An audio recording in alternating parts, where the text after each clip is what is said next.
Ẹ kú dédé àkókò yìí, ìròyìn yàjóyàjó ni mo mú wá sí etí gbọ̀nyìn láti lè ṣe Jígí Alára ìkànnì kẹrìnlélógún sọ̀kalẹ̀ sílùú Ìbàdàn ní ìpínlẹ̀ Ọ̀yọ́ ní agbègbè Àwọ̀tán. Abbas Afọláṣadé ni oníròyìn yìí o.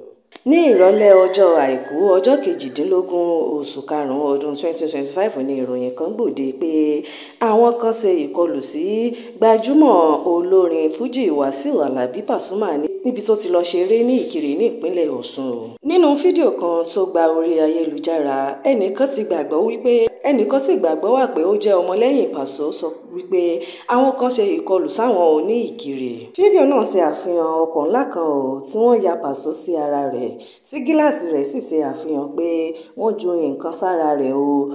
Ẹnì tún sọ̀rọ̀ nínú fídíò náà sọ pé ọkọ̀ Paso rèé o, wọ́n ṣe ìkọlù sí wa, wọ́n yìnbọn mọ́ wa, àmọ́ Ọlọ́run wà. Ṣùgbọ́n Ọ̀túnba Adékúnlé Abọ́ládé tí ọ̀pọ̀ mọ̀ sí Dòdò Ẹ̀dẹ tí agbátẹrù ìnáwó tí Pasuma ti lọ ṣe eré náà tí wọ́n ṣàlàyé nǹkan tó ṣẹlẹ̀ ní àgbo náà báyìí.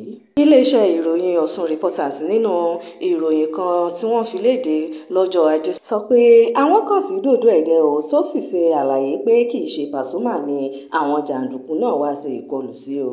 Ní ọjọ́ Ẹtì ọjọ́ 16 oṣù karùn-ún ni Pasuma lọ ṣeré níbi ayẹyẹ ìwúyè olóyè Wàsíù Adémọ́lá Abdulsalam Àjànàkú gẹ́gẹ́ bí mọ́gbẹ́dẹ́ ìlú Ìkirè.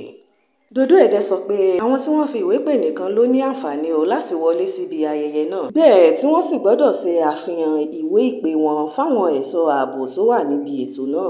Ó ní àwọn jàǹdùkú kan tí wọn kò ní ìwé ìpè ayẹyẹ náà lọ́wọ́ ni wọ́n sì bẹ̀rẹ̀ sí ní sọ òkò sínú ọgbà ibi tí ayẹyẹ náà ti wáyé tí òkò sì bá ọkọ̀ Pasuma o. Kì í ṣe Pasuma tàbí àwọn ọmọlẹ́yìn rẹ̀ ni àwọn jàǹdùkú náà ṣe ìkọlù sí o, gẹ́gẹ́ bí wọ́n ṣe ń sọ kiri lórí ayélujára. Àwọn tí wọn kò ní ìwé ìpè láti wọ inú gbọ̀ngàn tí ayẹyẹ náà ti wáyé ni wọ́n bẹ̀rẹ̀ sí ní sọ òkò sí inú ilé tó sì bá ọkọ̀ Pasuma àti ọ̀kan lára àwọn ẹ̀ṣọ́ aláàbò tó wà níbẹ̀ lẹ́sẹ̀ o. Kò sí nǹkan kan tó jọ mọ́ ìbọn yínyìn níbi ayẹyẹ náà o. Ó fi kún pé àwọn ta àǹtí bàbá sí ìta ibi ayẹyẹ náà o, èyí tó gba èrò tó pọ̀ táwọn sì tún gbé ẹ̀rọ ayàwòrán tó ń ṣe àfihàn gbogbo nǹkan tó ń ṣẹlẹ̀ nínú gbọ̀ngàn náà fáwọn tí kò bá ní ìwé láti wọ ilé, àmọ́ kò tẹ́ àwọn kan lọ́rùn o. Dòdò Ẹ̀dẹ tẹ̀síwájú pé ọwọ́ àwọn ọlọ́pàá ti tẹ àwọn afurasí 5 tí wọ́n ní ìgbàgbọ́ pé wọ́n wà lára àwọn jàǹdùkú tó ṣe ìkọlù síbi ayẹyẹ náà.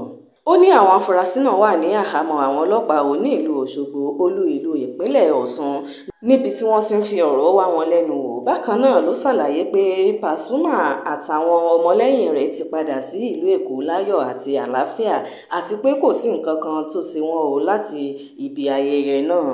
Lára àwọn àgbà ọ̀jẹ̀ nídìí iṣẹ́ orin fújì ni Pasuma jẹ́ o. Ọjọ́ 27 oṣù kọkànlá ọdún 1967 ni wọ́n bí Alhaji Wàsíù Àlàbí Pasuma tí àwọn míì tún máa ń pè ní Paso. Ní agbègbè Mushin ní ìpínlẹ̀ Èkó ló gbé dàgbà pẹ̀lú ìyá rẹ̀. Alájà Kúbúrátù Ọdẹ́tọ́lá ló máa ń pè ní ìyàwó Ànábì.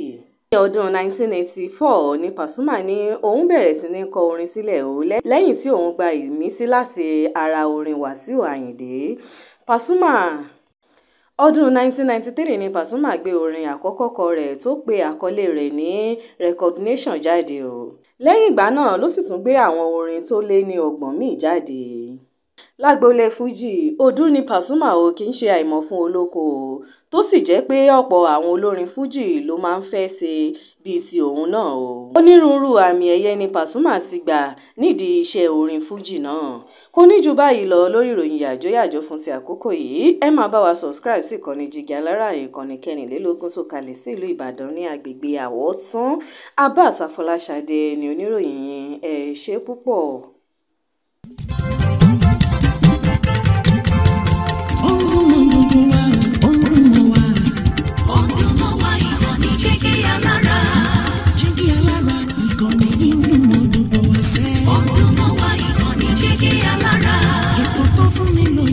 Ètò tó wà ní lọ́yẹ̀ wà ń bẹ̀. Ọdún mọ́ wá ìkànnì Jígí Alára. Ìròyìn lóríṣiríṣi tàbí mọ́ bó ṣe ń lọ láwùjọ.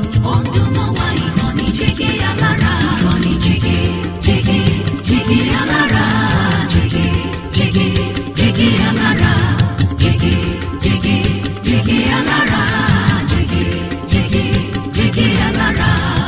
ìkànnì Jígí Alára 24 bàbá gbogbo.